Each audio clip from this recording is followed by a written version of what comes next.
அஸ்ஸலாமு அலைக்கும் ஃப்ரெண்ட்ஸ், எல்லோரும் எப்படி இருக்கீங்க? இன்றைக்கி வீடியோவில் நான் செய்ய போகிற ரெசிபி என்னென்னா சென்னை வடகரி தாங்க செய்ய போகிறேன். சூப்பரான டேஸ்ட்டில் இருக்கும். இது இட்லி, தோசை, சாப்பாடுக்கெலாம் அவ்வளோ அருமையாக இருக்குங்க. அதுக்கு இப்போ ஒரு 100 கிராம் கடலைப்பயிரை எடுத்து நான் 1 மணி நேரத்துக்கு முன்னாடி ஊற வச்சு எடுத்து வச்சுருந்தேன். பாருங்கள், இந்த மாதிரி நல்லா ஊறினதும் ஒரு மிக்ஸி ஜாரில் நம்ம சேர்த்துக்கலாம். இப்போ அதோடய ஒரு 1/4 ஸ்பூன் அளவுக்கு தூள் உப்பு சேர்த்துட்டு ஒரே ஒரு காஞ்ச மிளகாய் மட்டும் சேர்த்துருக்கேங்க. ஒரு 1/4 ஸ்பூன் மஞ்சத்தூள், 1/4 ஸ்பூன் தனி மிளகாத்தூள் சேர்த்துக்கலாங்க. தண்ணியெல்லாம் நம்ம எதுவுமே காட்டாத கொஞ்சம் குறைன்னு நம்ம அரைச்சி எடுத்துகிட்டு வந்துடலாம். பாருங்கள், இந்த மாதிரி அரைச்சிக்கோங்க. இப்போ எல்லாத்தையும் எடுத்து ஒரு மிக்சிங் பவுலில் நான் சேர்த்துட்றேன். இப்போ அதிலே ஒரு பச்சை மிளகாய் நம்ம நறுக்கி போட்டலாம். காரம் நீங்கள் அதிகம் சேர்க்க தேவையில்ல. நம்ம தனி மிளகாத்தூள்லாம் அதில் சேர்த்துருக்கோம். ஒரு பச்சை மிளகாய் போதும். ஒரு கைப்பிடி அளவுக்கு வெங்காயத்தை நைஸாக அரிஞ்சிக்கோங்க. இப்போ அதையும் சேர்த்துட்டு நான் மல்லி கருவேப்பிலையே கொஞ்சமாக சேர்த்துக்கலாங்க. நம்ம உப்புலாம் இப்போ ஏற்கனவே சேர்த்துருக்கோம், அதனால் உப்பு சேர்க்க தேவையில்லை. எல்லாத்தையும் நல்லா மிக்ஸ் பண்ணிக்கிறேன் நான். அவ்வளோ சூப்பரான டேஸ்ட்டில் இருக்குங்க. அந்த குழம்பு ஒரு ரசம் வச்சு நீங்கள் தொட்டுக்கிட்டா கூட அவ்வளோ அருமையாக இருக்கும்.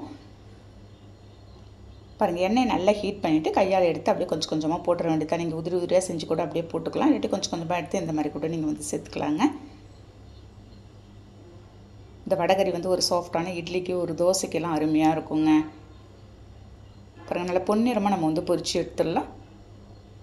நீங்கள் வடை மாதிரி தட்டி போட்டு கூட நீங்கள் லாஸ்ட்டாக உதிரி உதிரியாக ஆக்கணும்னா கூட ஆக்கலாம். இல்லாட்டி இந்த மாதிரி செஞ்சாலும் செஞ்சுக்கலாங்க. பாருங்கள், இந்த மாதிரி எல்லாத்தையும் பொன்னிறமாக வந்ததும் நான் எடுத்துகிற போகிறேன். இன்றைக்கி இந்த வடகரிக்கு இன்றைக்கி ஒரு சாஃப்டான இட்லியோடு தான் நாங்கள் இன்றைக்கி சாப்பிட போகிறோங்க. இதே மாதிரி இருக்கிற பேட்ச் இன்னொரு பேட்ச் அதே மாதிரி வந்துச்சு. அதையும் எடுத்து சேர்த்து இதே மாதிரி நான் பொரிச்சிட போகிறேன். ஒரு மதியம் லஞ்சுக்கு கூட நீங்கள் செஞ்சுக்கலாம். ஒரு சூடான சாதத்தோடு கூட போட்டு பேட்டு சாப்பிட்டா அவ்வளோ அருமையாக இருக்கும். இல்லாட்டி இதோட காம்பினேஷனாக ஒரு ரசம் வச்சுட்டாலும் அருமையாக இருக்குங்க. இப்போ எப்படி செய்யலான்னு பார்க்கலாம். நான்ஸ்டிக் பேனில் ஒரு 2 ஸ்பூன் எண்ணெய் சேர்த்துட்டு பட்டை, கிராம்பு, ஏலக்காய் சேர்த்துருக்கேன். ஒரு 1/4 ஸ்பூன் சோம்பு சேர்த்து நல்லா புரிஞ்சதும் ஒரு கப்பு வெங்காயம் திரும்ப நேஸாக அரிஞ்சது சேர்த்துருக்கேங்க. சேர்த்துட்டு அந்த வெங்காயத்தை நல்லா நம்ம வதக்கிக்கலாம். வெங்காயம் நமக்கு ரொம்ப வதங்கணும்னு இல்லை, இந்த மாதிரி நீங்கள் வதங்கணுன்னே ஒரு 2 தக்காளி, பழமான தக்காளியை பறிஞ்சு அதோடு சேர்த்துக்க போகிறேன். ஒரு பச்சை மிளகாயும் 2 தக்காளி பழமும் பறிஞ்சது சேர்த்துட்டேன். சேர்த்துட்டு இப்போ எல்லாத்தையும் நல்லா ஃபஸ்ட்டு நம்ம வதக்கி விட்டுடலாம். பாருங்கள், இந்த மாதிரி வெங்காயம் தக்காளி நல்லா வதங்கணும். இப்போ சேர்க்க வேண்டிய மசாலா எல்லாத்தையும் சேர்த்துட போகிறேங்க. எல்லாமே மசாலா கொஞ்சம் கொஞ்சமாக நீங்கள் சேர்த்துக்கோங்க. ஒரு 1/4 ஸ்பூன் தனி மிளகாத்தூள், 1/4 ஸ்பூன் மல்லி மிளகாலாம் சேர்த்து அரைச்சி தூள், 1/4 spoon garam masala, 1/4 spoon chicken masala, 1/4 spoon ஜீரகத்தூள் சேர்த்துருக்கேங்க. சேர்த்துட்டு ஒரு ஸ்பூன் அளவுக்கு நான் இஞ்சி பூண்டு பேஸ்ட்டு சேர்த்து எல்லாத்தையும் நம்ம நல்லா ஃபஸ்ட்டு வதக்கி எடுத்துடலாம். அந்த இஞ்சி பூண்டு பேஸ்ட்டோட பச்சை வாசனை எல்லாம் நமக்கு போடுங்க. ஒரு 2 டம்ளர் அளவுக்கு தண்ணி ஊற்றி நான் வறுத்து வச்சுருந்தேன். நம்ம இந்த பகடவை எடுத்து அதோடு சேர்த்துற வேண்டியது தான். சேர்த்து நல்லா கொதிக்க விட்டுலாம். நான் இந்த பேனில் கொதிக்க வச்சுருக்கேன்.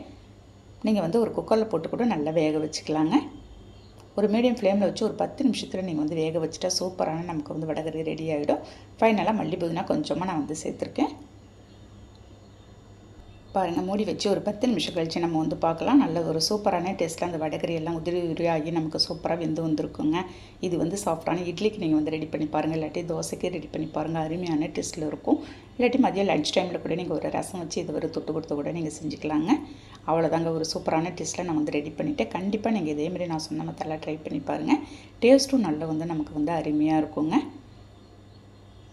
ஃபைனலாக நல்லா ஒரு 2 நிமிஷம் நல்லா மிக்ஸ் பண்ணி விட்டு நமக்கு அந்த இது எல்லாம் அந்த வடையெல்லாம் நமக்கு உதிரி உதிரி ஆகிற வரைக்கும் நம்ம மிக்ஸ் பண்ணி விட்டு அப்படியே இறக்கிட வேண்டியதாங்க. பாருங்கள், பார்க்கும்போதே சாப்பிடணும் போல் இருக்கும். அவ்வளோ சூப்பரான டேஸ்ட்டில் இருக்குங்க. நீங்கள் கண்டிப்பாக ட்ரை பண்ணி பாருங்கள். வீடியோ பிடிச்சிருந்தால் லைக் பண்ணிவிட்டு ஷேர் பண்ணுங்கள். மறக்காமல் அப்படியே சப்ஸ்கிரைப் பண்ணிடுங்க. நாளைக்கு பார்க்கலாம். Okay, thank you, by.